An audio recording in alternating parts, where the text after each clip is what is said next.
Hello friends, welcome to சுவையான சமையல். இன்றைக்கி நம்ம சுவையான சமையல் சேனலில் சுவையான பீன்ஸ் முட்டை பொரியல் எப்படி செய்யுது அப்படிங்கிறத பார்க்க போகிறோம். அதுக்கு முன்னாடி நீங்கள் இன்னும் சுவையான சமையல் சேனலை சப்ஸ்கிரைப் பண்ணலைன்னா சேனலை சப்ஸ்கிரைப் பண்ணிக்கோங்க. கூடவே பெல் ஐக்கானே கிளிக் பண்ணிக்கோங்க.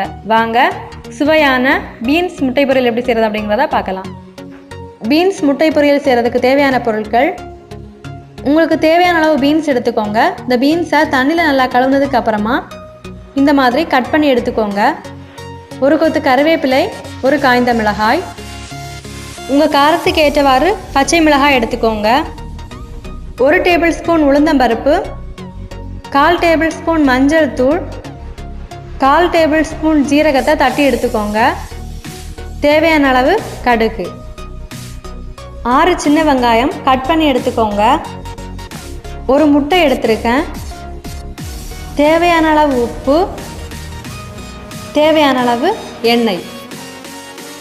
இப்போ ஸ்டவ் ஆன் பண்ணி ஒரு கடாய் எடுத்து வச்சுக்கோங்க. கடாய் நல்லா சூடானதுக்கு அப்புறமா தேவையான அளவு எண்ணெய் சேர்த்துக்கோங்க.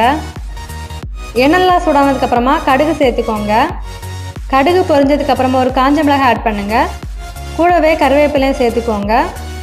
இது கூடவே 1 டேபிள் ஸ்பூன் உளுந்தம்பருப்பையும் சேர்த்து நல்லா கிளறி விட்டுக்கோங்க. இது கூட நம்ம கட் பண்ணி வச்சுருந்த சின்ன வெங்காயத்தையும் சேர்த்து நல்லா கிளறி விட்டுக்கோங்க. இது கூட பச்சை மிளகாவையும் சேர்த்து நல்லா கிளறி விட்டுக்கோங்க. ஒரு 2 நிமிஷம் நல்லா கிளறி விட்டதுக்கு அப்புறமா 1/4 டேபிள் ஸ்பூன் மஞ்சள் தூளை இதோட சேர்த்து நல்லா கிளறி விட்டுக்கோங்க. இப்போ இது கூட நம்ம கட் பண்ணி வச்சுருந்த பீன்ஸையும் சேர்த்து ஒரு 2 நிமிஷத்துக்கு நல்லா கிளறி விட்டுக்கோங்க. நல்லா கிளறி விட்டதுக்கு அப்புறமா ஒரு மூடி போட்டு மூடி ஒரு 3 நிமிஷத்துக்கு வேக விடுங்க. இப்போ இதை நல்லா கிளறி விட்டுக்கோங்க. இப்போ இதில் நம்ம தட்டி வச்சுருந்த ஜீரகத்தையும் சேர்த்து நல்லா கிளறி விட்டுக்கோங்க. இப்போ இதில் தேவையான அளவு உப்பு சேர்த்து நல்லா கிளறி விட்டுக்கோங்க. மறுபடியும் இதை ஒரு மூடி போட்டு ஒரு 5லேருந்து 8 நிமிஷம் வேக விடுங்க. இடையில கிளறி விட்டுக்கோங்க. பாருங்கள், ஒரு 8 நிமிஷத்துக்கு அப்புறமா நம்மளோட பீன்ஸ் பொரியல் நல்லாவே வெந்தாச்சு. இப்போ இதில் நம்ம எடுத்து வச்சுருந்த முட்டையை அடித்து இதில் ஊற்றிக்கோங்க. ஊற்றுனதுக்கு அப்புறமா நல்லா கிளறி விட்டுக்கோங்க. ஒரு 2 நிமிஷத்துக்கு மிதமான தீயில வச்சு நல்லா கிளறி விட்டுக்கோங்க. முட்டையை சேர்த்து நல்லாவே கிளறி விட்டாச்சு. இப்போ இதில் நம்ம எடுத்து வச்சுருந்த தேங்காவை இதோட சேர்த்து நல்லா கிளறி விட்டுக்கோங்க.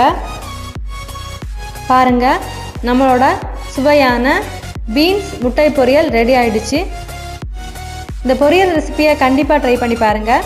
ட்ரை பண்ணி பார்த்ததுக்கப்புறமா உங்கள் கமெண்ட்ஸை எங்களோட ஷேர் பண்ணுங்கள். இந்த மாதிரி சுவையான சூப்பரான வேற ஒரு ரெசிபியோட நான் உங்களை சந்திக்கிறேன். அது வரைக்கும் சுவையாக சமைங்க, சுவையாக சாப்பிடுங்க. நன்றி.